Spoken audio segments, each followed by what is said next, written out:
ചില കെ സുധാകരൻ ഇപ്പോൾ എനിക്ക് തോന്നുന്നു മാധ്യമങ്ങൾ അണികളെ ഇങ്ങനെ മുൾമുനയിൽ നിർത്തിയിരിക്കുകയാണ്. രാവിലെ സുധാകരൻ മത്സരിക്കുന്നില്ല, ഉച്ചയ്ക്ക് സുധാകരൻ മത്സരിക്കുന്നു, വൈകുന്നേരം സുധാകരൻ മത്സരിക്കുന്നില്ല, വീണ്ടും മത്സരിക്കുന്നു, വീണ്ടും മത്സരിക്കുന്നില്ല. ഇങ്ങനെ മാധ്യമങ്ങൾ ഓരോ വാർത്തകൾ ഇങ്ങനെ ഇറക്കി വിട്ടുകൊണ്ടിരിക്കുകയാണ്. അതേപോലെ തന്നെ അലോഷി സേവർ രാജിവെച്ചു എന്നുള്ള വാർത്തകൾ 1 മണിക്കൂർ കൊടുത്തതിന് ശേഷം വീണ്ടും യു ടേൺ അടിച്ച് അലോഷി രാജിവെച്ചിട്ടില്ല എന്നുള്ള വാർത്ത കൊടുക്കുന്ന ഒരു സാഹചര്യം. യഥാർത്ഥത്തിൽ മാധ്യമങ്ങളെ ഇവിടുത്തെ CPM വിലക്കെടുത്തതാണോ? രാവിലെ ഇത് മാധ്യമങ്ങളെ വിലക്കെടുത്തത് എന്ന് നമുക്ക് പറയാൻ കഴിയില്ല. കാര്യം ഒരു തെരഞ്ഞെടുപ്പിന് മുമ്പുള്ള ഒരു ടെമ്പോ ക്രിയേറ്റ് ചെയ്യണമല്ലോ മാധ്യമങ്ങൾ. ഈ പറയുന്ന രീതിയിൽ എല്ലാവരും ഇപ്പം മത്സരത്തിലല്ലോ, ഈ ബാർക്കിന്റെ പിറകെ പോവുകയാണല്ലോ. അപ്പൊ ബാർക്കിന്റെ പിറകെ പോകുമ്പോൾ അവരെ സംബന്ധിച്ച് ജനം ഇപ്പോൾ കോൺഗ്രസിന്റെ ബാക്കി ലിസ്റ്റിന് വേണ്ടി കാത്തിരിക്കുകയാണ്. കാര്യം ഒരു ആന്റി ഇൻകംബൻസി നിൽക്കുന്ന ഈ അവസരത്തിൽ കോൺഗ്രസ് വരണമെന്ന് ഒരു പൊതു സമൂഹത്തിന് ഇങ്ങനെ ഒരു തോന്നലുണ്ട്. ആന്റി ഇൻകംബൻസിയിലാണ് മെയിൻ വിഷയം. അതിനേക്കാൾ ഒരു മുഖ്യമന്ത്രിയുടെ മുഖം.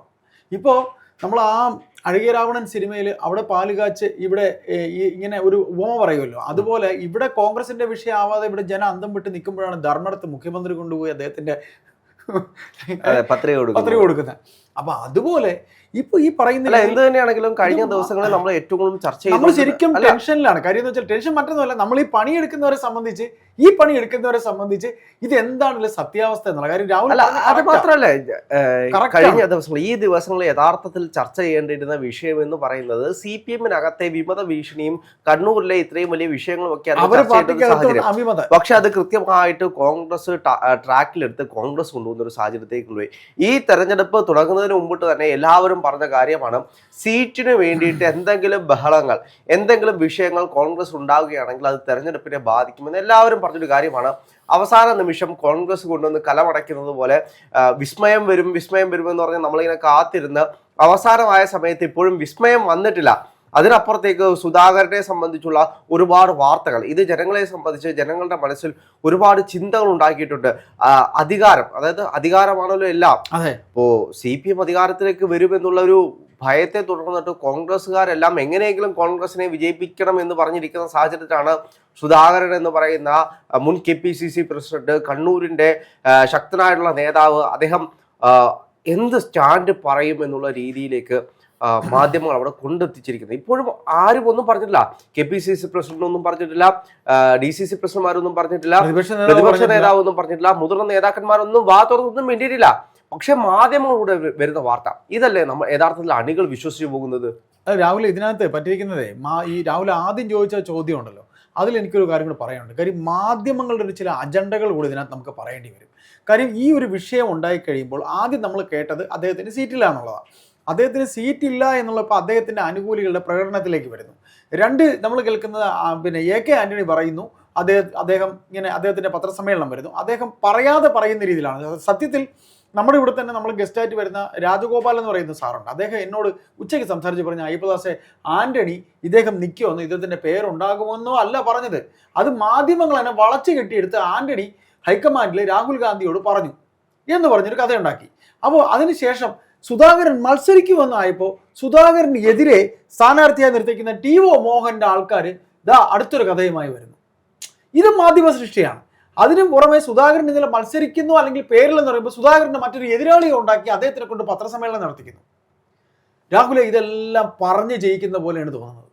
കാര്യം അദ്ദേഹം മത്സരിക്കുന്നില്ല എന്ന് പറയുമ്പോൾ ഈ അണികളുടെ കൊണ്ട് ഒരു പ്രശ്നം ഇങ്ങനെ ടെമ്പോയിൽ നിർത്തുന്നു. ഉച്ച വരെ അദ്ദേഹം മത്സരിക്കുന്നില്ല, ഉച്ചയ്ക്ക് അദ്ദേഹം മത്സരിക്കുന്നു, ഉടനെ TO മോഹനന്റെ ഗ്രൂപ്പ് ഏറലുണ്ടാകുന്നു. ഇത് ഇപ്പൊ മാധ്യമ സൃഷ്ടി എന്ന് പറഞ്ഞാൽ ഇത് ഒരുമാതിരി ഈ ഒരു സമയത്ത് വല്ലാത്ത രീതിയിൽ അതിന് കോൺഗ്രസ് ഇടവെച്ചു കൊടുത്തു എന്ന് പറയുന്നത് വലിയൊരു കാര്യമാണ്. കോൺഗ്രസിനെ സംബന്ധിച്ച് ഏകദേശം 5 സീറ്റിൽ മാത്രമേ ധാരണയാകാനുള്ളൂ.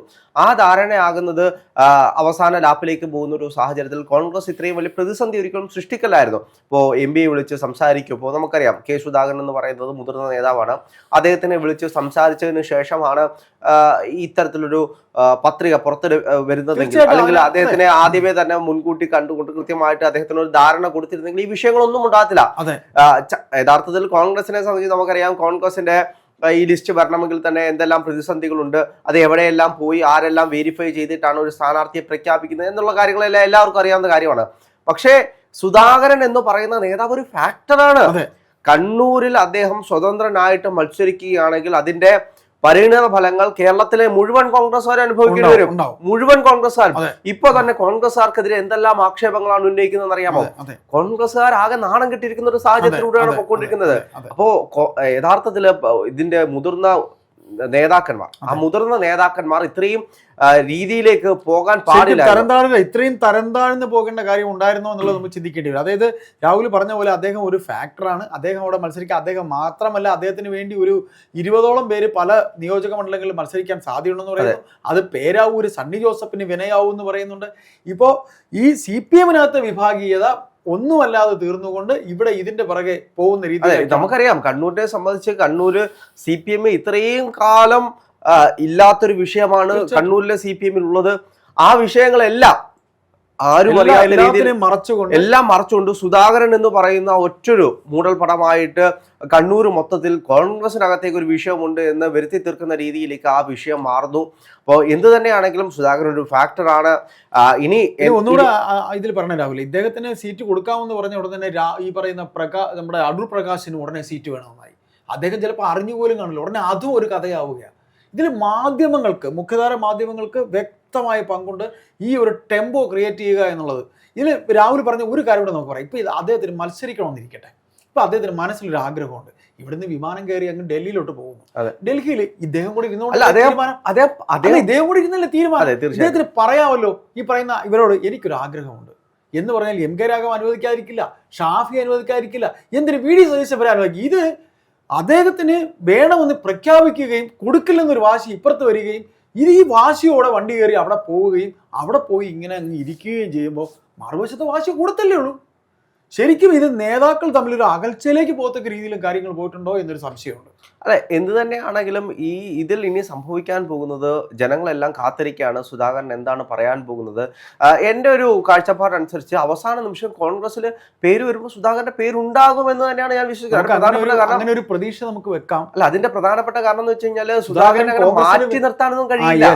സുധാകരൻ കോൺഗ്രസിന് ആവശ്യമുള്ളൊരു നേതാവാണ്. AK ആന്റണി പറഞ്ഞ പോലെ കമ്മ്യൂണിസ്റ്റുകാരുടെ മുന്നിൽ സ്വയം രക്തസാക്ഷി ആകാൻ പോലും മടിയില്ലാതിരുന്ന ഒരു നേതാവാണ് എന്ന് കോൺഗ്രസ്സുകാർ ഓർക്കണമെന്ന് AK ആന്റണി പറഞ്ഞു. അത് മാത്രമല്ല, ഇപ്പോ അദ്ദേഹത്തിന് സീറ്റ് ഇല്ലാത്ത സ്ഥിതിക്ക് അദ്ദേഹം മാധ്യമങ്ങളെ കാണുന്ന സാഹചര്യത്തിലാണെങ്കിൽ പോലും അദ്ദേഹം പറയാൻ പോകുന്നത് ഞാൻ പാർട്ടിക്കൊപ്പം നിൽക്കും, ഞാനൊരു പാർട്ടിക്കാരാണ്, എനിക്കിതിൽ വിഷമം ഉണ്ടായിട്ടുണ്ട് എന്നായിരുന്നു പറയുന്നത്. പക്ഷെ അദ്ദേഹം സ്വതന്ത്രനായിട്ട് മത്സരിക്കുമെന്നുള്ള വാർത്തകൾ വരുമ്പോൾ എത്രത്തോളം വിശ്വസിക്കാൻ കഴിയുമെന്നൊരു ചോദ്യം ബാക്കിയാണ്. കാരണം അദ്ദേഹത്തിന്റെ കൂടെയുള്ള ചെറുപ്പക്കാരെ എന്തിനു വേണ്ടിയിട്ടാണ് CPM എന്ന് പറയുന്ന പാർട്ടി ഇല്ലാതാക്കിയത് എന്ന് നോക്കിക്കഴിഞ്ഞാൽ അത് കോൺഗ്രസ് പാർട്ടിക്ക് വേണ്ടി പ്രവർത്തിച്ചതിന്റെ പേരിലാണ്, പാർട്ടിക്ക് വേണ്ടി ബലിയാടായതിന്റെ പേരിലാണ്.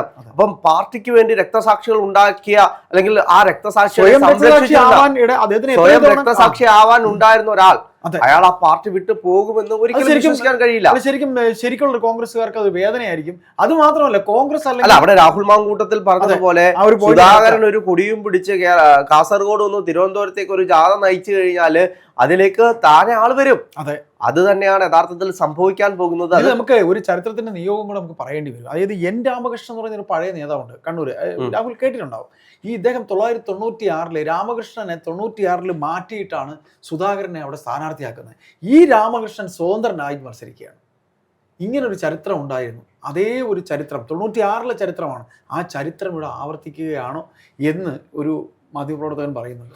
എന്ത് തന്നെയാണെങ്കിലും ചിലപ്പോൾ അദ്ദേഹം അധികാര കേന്ദ്രത്തിലേക്ക് വരികയാണെങ്കിൽ അല്ലെങ്കിൽ അദ്ദേഹം മത്സരിക്കുകയാണെങ്കിൽ തീരുമാനിക്കാനുള്ളതായിരുന്നു. കാര്യം അദ്ദേഹത്തിനോട് പറഞ്ഞാൽ അദ്ദേഹം മനസ്സിലാവാത്ത ഒരാളൊന്നുമല്ല. അദ്ദേഹം ഒരു ജെന്യൂൻ പേഴ്സൺ ആണ് അല്ലേ. നമുക്കൊക്കെ നമ്മുടെ അറിവിൽ കേട്ടറിവിൽ ഒരു ചെറിയ പരിചയത്തിൽ എനിക്കൊരു ചെറിയ പരിചയം അത്രയേ ഉള്ളൂ. അല്ല, അദ്ദേഹം ഒരു വലിയ അടുപ്പമൊന്നും എനിക്ക് ഉണ്ടായിരുന്നില്ല. പക്ഷെ അദ്ദേഹത്തോട് പറയുക സുധാകരേട്ടാ ഇങ്ങനെയാണ് കാര്യങ്ങൾ എന്ന് ആരെങ്കിലും, ഇപ്പം രാഘവൻ, കോഴിക്കോടത്തെ MP രാഘവൻ പറയുന്നു, അദ്ദേഹം പറഞ്ഞാൽ ഇദ്ദേഹം കേൾക്കും. അദ്ദേഹം കാണാൻ ചെന്നതായിട്ടൊക്കെ നമ്മൾ കേട്ടല്ലോ. എന്നിട്ട് രമേശ് ചെന്നിത്തല പറഞ്ഞാൽ കേൾക്കില്ലേ? അപ്പോൾ ഒരു ചെറിയ സംഭവത്തിന് ഊതിപ്പെരുക്കി എല്ലാവരും കൂടെ ആ ഒരു പച്ചയായ മനുഷ്യനെ നിങ്ങൾക്ക് സീറ്റ് തന്നില്ല എന്നൊക്കെ പറഞ്ഞ് പ്രകോപിപ്പിച്ചു. അദ്ദേഹം ആ പ്രലോഭനത്തിൽ വീണു. അദ്ദേഹം ഇപ്പോൾ ശരിക്കും കോൺഗ്രസ് പാർട്ടിയുടെ ഒരു ശത്രു എന്ന രീതിയിൽ എല്ലാവരും കൂടെ കൊണ്ട് പ്രതിഷ്ഠിച്ച് ഇപ്പൊ അദ്ദേഹത്തിന് ആകെപ്പാടെ വയസ്സൊക്കെ ആയില്ലേ, ഏതാണ്ട് 70 വയസ്സൊക്കെ അടുപ്പിച്ചായി. അപ്പോൾ എന്ത് തന്നെയാണെങ്കിലും ഇനി വലിയ രീതിയിലുള്ള വിസ്മയങ്ങളായിരിക്കാം സംഭവിക്കാൻ പോകുന്നത്. വിശ്വാസം അത് ആരുടെ ഭാഗത്താണ് വിസ്മയം സംഭവിക്കാൻ പോകുന്നതെന്ന് നമുക്ക് കാത്തിരുന്ന് കണ്ടേ കഴിയും.